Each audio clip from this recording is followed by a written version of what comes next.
আমিও তো রক্তে মাংসে গড়াই মানুষ না, ওতে একটু মানে নেগেটিভ কমেন্ট আসলে পরে একটুখানি আমারও মন খারাপ হয়। মানে লাস্টে আমি নাপিত পর্যন্ত হয়ে গেল। সুপ্রভাত বন্ধুরা, এই ঠান্ডা ঠান্ডা ওয়েদারে তোমরা কেমন আছো? আমাদের এখানে কিন্তু বেশ ঠান্ডা পড়ে গেছে, ওই যে ঝিরিঝিরি বৃষ্টি হয়েছে তারপর থেকে ঠান্ডা পড়ে গেছে। তা আজকে ফ্রিজটা একটু মুছতে গেছিলাম, তারপরে দেখো সেখানে আমি কি পেলাম, এই টুটি ফুটিগুলো খুঁজে পেয়েছি। তা এগুলো দেখে এখন মনে হচ্ছে আজকে আমি একটা কেক বানাবো। অনেক দিন কেক বানাই না, তা চলো আজকে আমি কেক বানাবো, সেটা তোমাদের সাথে শেয়ার করব। আর কেকটা কিন্তু আমি রাইস কুকারে বানাবো। আগে রাইস কুকারটা বার করে একটু মুছে নিই, অনেক দিন ধরে ভেতরে পড়ে রয়েছে। দাঁড়াও,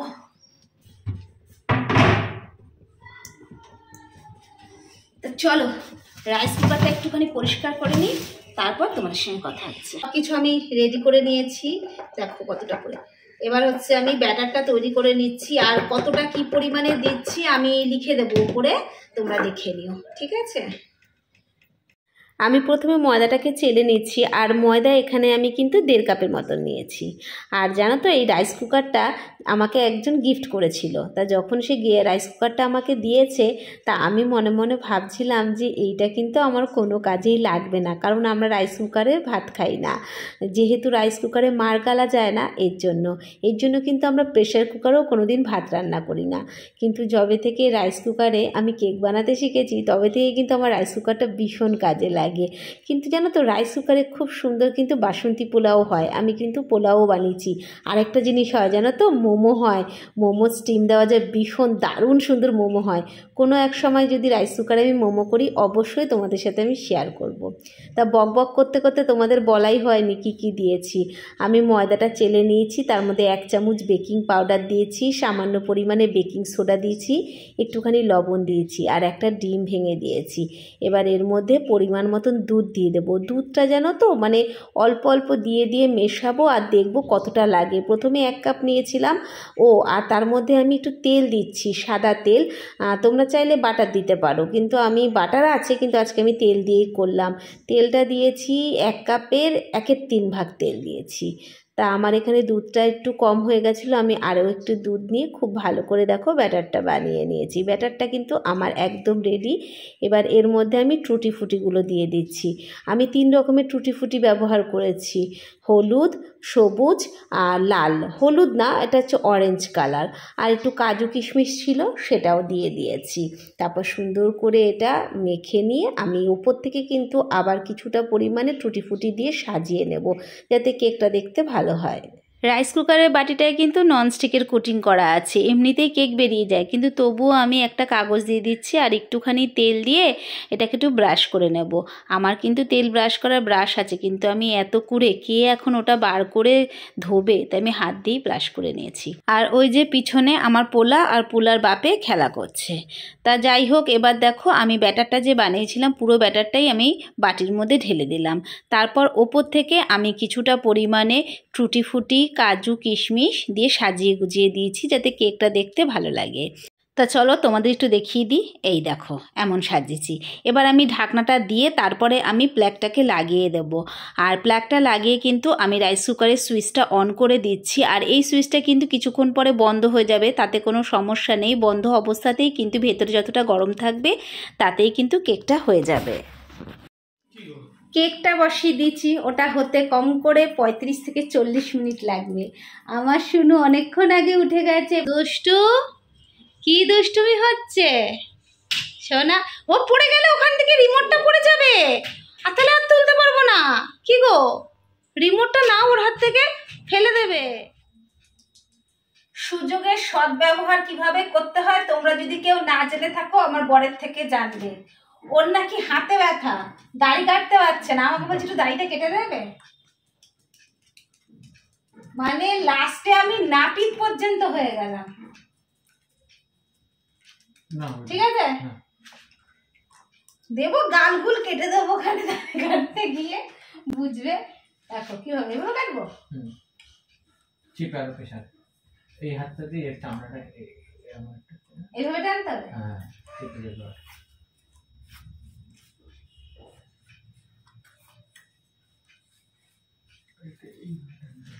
কোনটা এভাবে টানবো? না প্রথম এই দেখো আমি পুরো কেটে দিয়েছি, ঠিকঠাক হচ্ছে না, লাস্টে ও একটু ফিনিশিং দিয়েছে, কিন্তু আমি পুরোটা কেটে দিয়েছি। দেখো দোকান দেবো সেলুনের, বুঝলে? চলো দেখি কেকটার কি অবস্থা। তোমাকে রাখো, তুমি কেকটা দেখে আসি। চলো, হয়ে গেছে প্রায় 45 মিনিটের মধ্যে বেশি হয়ে গেছে। তা আমি এটা বন্ধ করে দিয়েছি, আর যেহেতু এটা অটোমেটিক অসুবিধা হয় না, বন্ধই হয়ে গেছে। কেকটা খুলে বা দেখছি, দাঁড়াও। ওয়াও, এই দেখো, দেখা যাচ্ছে? হ্যাঁ, এই তা এখন এটা খুব গরম, তুললে ভেঙে যাবে, তা আমি এতে এইভাবেই রাখবো। এইভাবে এটা ঢেকে রাখলে না ওপরের যে সাদা কালার ওটা কিন্তু একটু ইসে হয়ে যাবে। থাক। কেকটা মনে হয় ঠান্ডা হয়ে গেছে। আর দেখো ছেলেকে স্নান করাতে গেছিলাম, ছেলে না পুরো একেবারে জামাটা ভিজিয়ে দিয়েছে, এই জন্য জামাটা চেঞ্জ করতে হলো।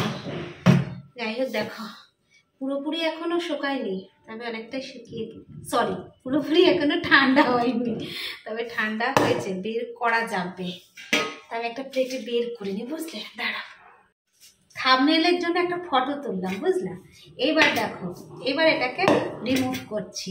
আমি একটা প্লেট নিয়ে নিচ্ছি, প্লেটটা মানে ছোট না হয়ে যাবে, এটা ধরে ভাগ্যিস পড়েনি। এই দেখো, আর কি সুন্দর হচ্ছে, দাঁড়াও। এই দেখো কাগজটা না আমার একটু ধরতে অসুবিধা হচ্ছে, এই দেখো কি সুন্দর কাগজটা উঠে যাচ্ছে, দেখেছো? আর জানো তো, এই কেকটা বানানোর একটা গল্প তোমাদের সাথে আজকে শেয়ার করি। আমি আমার যে আরেকটা চ্যানেল আছে, রান্নার চ্যানেল, একটু ওপরে রাখি, দাঁড়াও। আরেকটা যে রান্নার চ্যানেল আছে, সেই চ্যানেলে কিন্তু এই রাইস কুকারের কেক বানানোর আমি ভিডিও দিয়েছিলাম। তা সেখানে ভিডিওটা দেখে, মানে রেসিপিটা দেখে আমাকে একজন একটা কমেন্টস করেছে যে কেকটা নাকি আমি কিনে এনে তারপর মানে আপলোড করেছি। প্রথমে বানানোটা দেখিয়েছি, তারপর কেনাটা নাকি আমি দেখিয়েছি সবাইকে। এই দেখো কি সুন্দর হয়েছে না?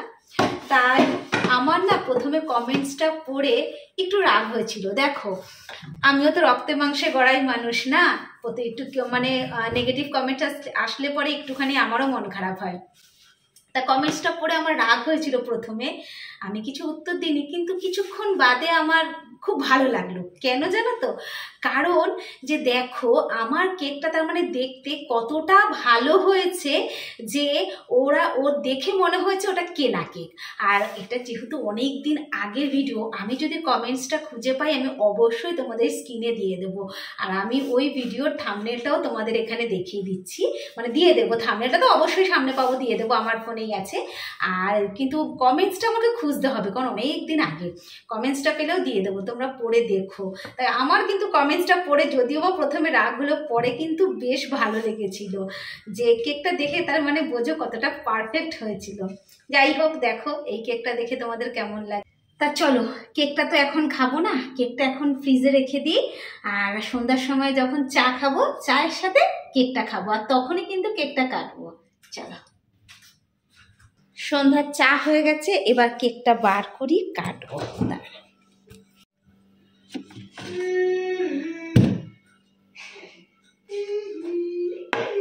চলো,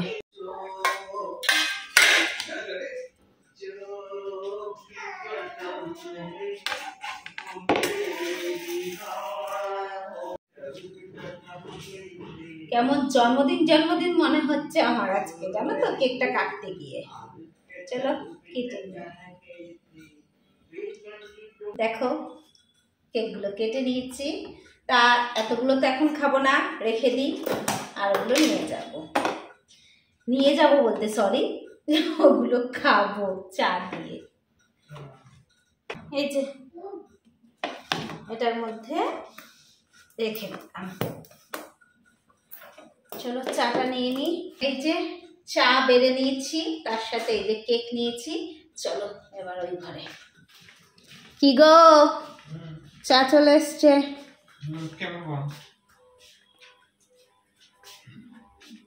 না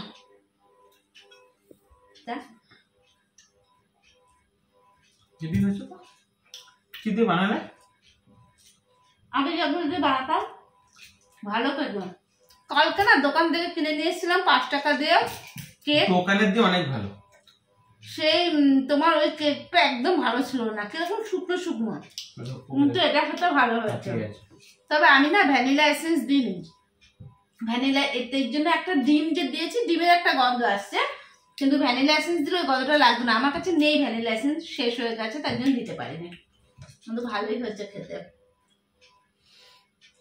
খাও, শুশু করে দিচ্ছে, ভালো হয়েছে।